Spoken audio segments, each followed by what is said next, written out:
that she did not kill Mr. Bennett in an effort to protect the younger man, sometimes referred to as Pool Boy, otherwise known as Keith Warren? You from another planet? No, ma'am. Planet Earth. Let's go talk to the kid. You're right. What did you say? She didn't say anything. Nothing. Absolutely nothing. No. I heard something. I did it. I killed him.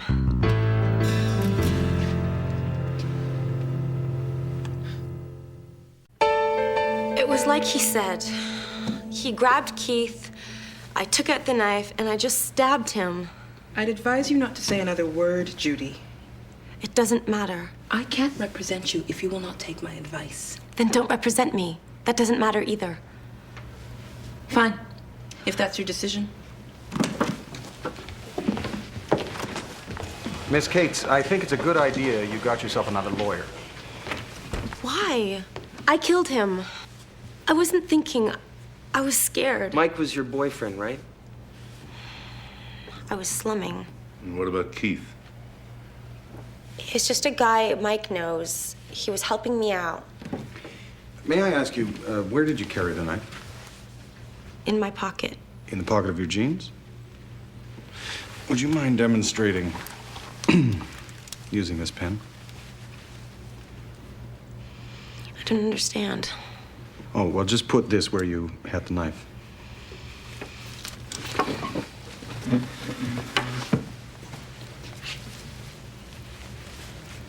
Good. Now, could you pull it out as you did when you stabbed Mike?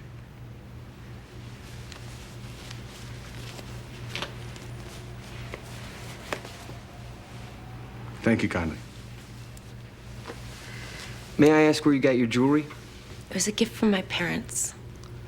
Why? I like jewelry. All right, have a seat. And let's start all over again at the beginning.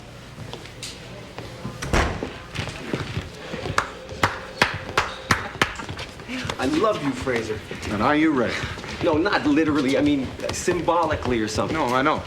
Thank you. I knew that your story was a crock, but that bit with the jeans, wow, that cinched it. I mean, she couldn't get that knife out of her jeans with a can opener. No, she did seem to have a lot of difficulty with it. Although it's not unusual for people to perform amazing physical feats when they're under emotional stress. As a matter of fact, it reminds me of a fur trapper. Hey, are you gonna tell me a long story about this trapper, Eskimo Joe, and how he could throw a grizzly bear over his head with one hand? Well, that sounds highly improbable, Ray. No.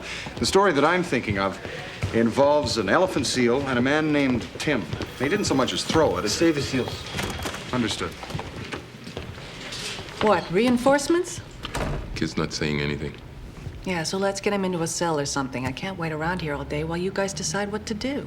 You are? Penny Morton, Public Defender's Office. You gonna charge him or what? Gonna cut him loose. Girlfriend just confessed to the whole thing. She did? Yes. You're kidding. You mean he didn't do it? You seem surprised. Surprised? I'm buffaloed. I see 20 people a day. They always did it.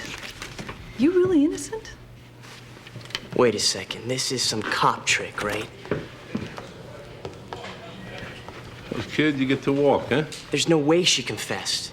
Cross my heart. It's true. Hey, if Fraser says it, it's true. Mounties can't lie. Cut him loose, Huey. So long, kid. You guys are so stupid. Oh, yeah? Because I did it. I killed Bennett. I knew it. So did I. Kid said he worked for Bennett. Said he killed him over some financial disagreement. He also claims Ms. Cates had nothing to do with it. And she said he had nothing to do with it. Which supports my version of the story. Story, that's a good word for it. She lives in a dormitory, gets her jewelry from her parents. Doesn't have a pool, let alone a pool boy. She gave a perfectly good confession. So did my guy.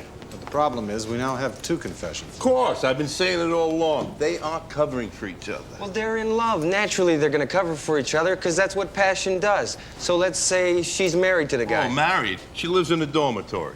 Okay, she's a girlfriend. Exactly. He was mistreating her. No, he was crazy about her. He loves her. She had this sweet breath that would start the windmills turning on one of those old Dutch paintings. This hurts like hell. I gave you everything. does not happen to me. It's over, Mike. You don't get to decide anymore. Don't you get it? She's in love with me. She's dumping you. Come on, let's get out of here. Judy, please.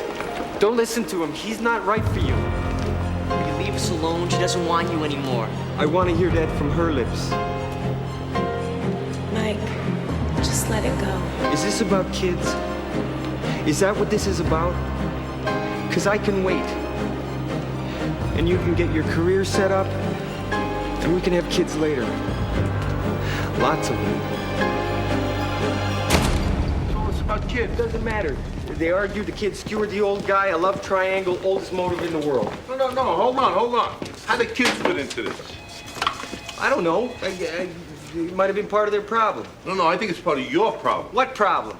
The problem to put your marriage in the dumpster. What does that have to do with this? Ray, if I may, I think what the lieutenant is suggesting, and this is by no means uncommon amongst police officers, you may be projecting some of your own life, some of your personality into your deductions about the criminals. That's exactly what I'm suggesting. You two keep looking for things that aren't there, like passion and romance. Forget about it. They don't exist. This world is full of creeps. And there were 3 of them standing right here. It's a real simple story. You got 2 scumbags taking down another. Just like this.